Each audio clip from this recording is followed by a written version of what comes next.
हरे कृष्णा। भगवत गीता अध्याय 3 कर्मयोग श्लोक 4 और 5।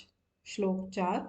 न कर्मणाम अनारंभात नैष्कर्म्यम पुरुषः अश्नुते न च संन्यसनात् एव सिद्धिम समधिगच्छति। अर्थात न तो कर्म से विमुख होकर कोई कर्म फल से छुटकारा पा सकता है और न केवल संन्यास से सिद्धि प्राप्त की जा सकती है। व्याख्या। भौतिकतावादी मनुष्यों के हृदयों को विमल यानी साफ करने के लिए जिन कर्मों का विधान किया गया है उनके द्वारा शुद्ध हुआ मनुष्य ही संन्यास ग्रहण कर सकता है। शुद्धि के बिना संन्यास ग्रहण करने से सफलता नहीं मिल पाती। ज्ञान योगियों के अनुसार संन्यास ग्रहण करने अथवा सकाम कर्म से विरत होने से ही मनुष्य नारायण के समान हो जाता है, किंतु भगवान कृष्ण इस मत का अनुमोदन यानी समर्थन नहीं करते। हृदय की शुद्धि के बिना संन्यास सामाजिक व्यवस्था में उत्पात उत्पन्न करता है।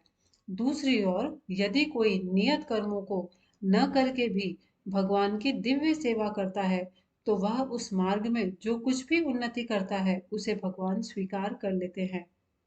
स्वल्पमस्य धर्मस्य त्रायते महतो भयात ऐसे सिद्धांत की रंच मात्र संपन्नता भी महान कठिनाइयों को पार करने में सहायक होती है। श्लोक 5। न हि कश्चित् क्षणम् अपि जातु तिष्ठति अकर्मकृत् कार्यते हि अवशः कर्म सर्वः प्रकृतिजेह गुणैः। अर्थात प्रत्येक व्यक्ति को प्रकृति से अर्जित गुणों के अनुसार विवश होकर कर्म करना पड़ता है, अतः कोई भी क्षण भर के लिए भी बिना कर्म किए नहीं रह सकता। व्याख्या। यह देहधारी जीवन का प्रश्न नहीं है, अपितु आत्मा का यह स्वभाव है कि वह सदैव सक्रिय रहता है।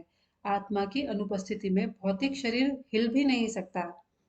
यह शरीर मृतवाहन के समान है जो आत्मा द्वारा चालित होता है।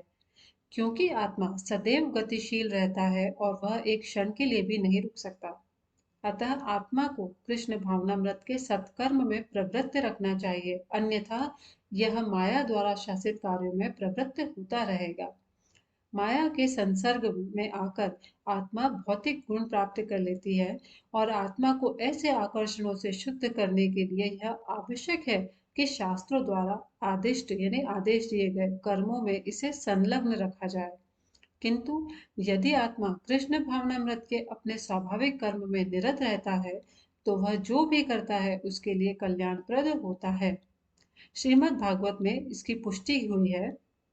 यदि कोई कृष्ण भावनामृत अंगीकार यानी स्वीकार कर लेता है तो भले ही वह शास्त्र अनुमोदित कर्मों को न करे अथवा ठीक से भक्ति न करे और चाहे वह पतित भी हो जाए तो इसमें उसकी हानि या बुराई नहीं होगी। किंतु यदि वह शास्त्र अनुमोदित सारे कार्य करे और कृष्ण भावना भावित न हो तो ये सारे कार्य उसके किस लाभ के हैं। अतः कृष्ण भावनामृत के इस स्तर तक पहुंचने के लिए शुद्धिकरण की प्रक्रिया आवश्यक है।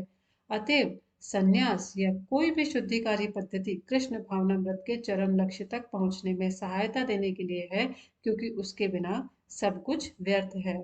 हरे कृष्णा। इस वीडियो में और इस चैनल के बाकी सभी वीडियोस में भक्ति वेदांत स्वामी प्रभुपाद द्वारा लिखी गई भगवत गीता यथारूप को पढ़ा गया है। अगर इन श्लोकों को सुनकर भगवत गीता पढ़ने में आपका इंटरेस्ट या क्यूरियोसिटी जागृत होती है तो आप इस बुक को ज़रूर पढ़ें। ये बुक इस्कॉन टेम्पल के बुक स्टोर्स पर, अदर बुक स्टोर्स पर या ऑनलाइन प्लेटफॉर्म्स जैसे कि अमेजोन या फ्लिपकार्ट पर भी अवेलेबल है।